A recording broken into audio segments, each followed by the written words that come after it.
முக்கியமான நாள் அப்படின்னு சொல்லக்கூடிய நாள் தான். என்ன நாள் அப்படின்னு பார்த்தீங்க அப்படின்னா, கருப்பு படம் ரிலீஸு.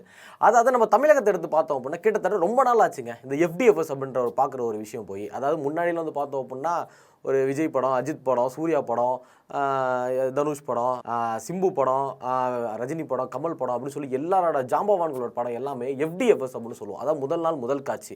அதாவது காலைல 5 மணிக்கு, 6 மணிக்கு, 7 மணிக்கு, 8 மணி, 9 மணி வரையும். அதாவது நார்மல் டைம் அப்படின்னா 11 மணி, 10 மணி தான் நார்மல் டைம். அதுக்கு முன்னாடி ஓட்டுறது எல்லாமே வந்து எஃப்டிஎஃப்எஸ் ஸ்பெஷல் ஷோ அப்படின்னு சொல்லுவாங்க. அதை ரீசெண்டாகவே இந்த ஸ்பெஷல் ஷோ அப்படின்றது கேன்சல் செய்யப்பட்டிருந்துச்சு. ரொம்ப நாள் கழிச்சு கருப்பு படத்துக்கு வந்து ஸ்பெஷல் ஷோ வந்து விட்டுருந்தாங்க. எப்போன்னு பார்த்தீங்க அப்படின்னா காலைல 9 மணிக்கு. எல்லாரும் ஜாலியாக அப்பாடா ஃபஸ்ட் டே ஃபஸ்ட் ஷோ போயிடலாம்டா அப்படின்னு சொல்லி கவர்மெண்ட் வந்து அப்ரூவல் கொடுத்துட்டாங்க. முதல் நாள் முதல் காட்சி 9 மணிக்கு போய் நம்ம சூர்யா சொல்கிற தரிசனத்தை பண்ணலாம். அது கருப்பு படம் வந்து ஒரு மாதிரி சாமி படம்ன்ற எல்லாரும் நினச்சிட்டு இருக்காங்க. அதான் கருப்பசாமியை பார்க்க போகிறோம் அப்படின்ற மாதிரி எல்லாருமே டான்னு பட்டையெல்லாம் போட்டு எல்லோரும் கிளம்பி போனாங்க.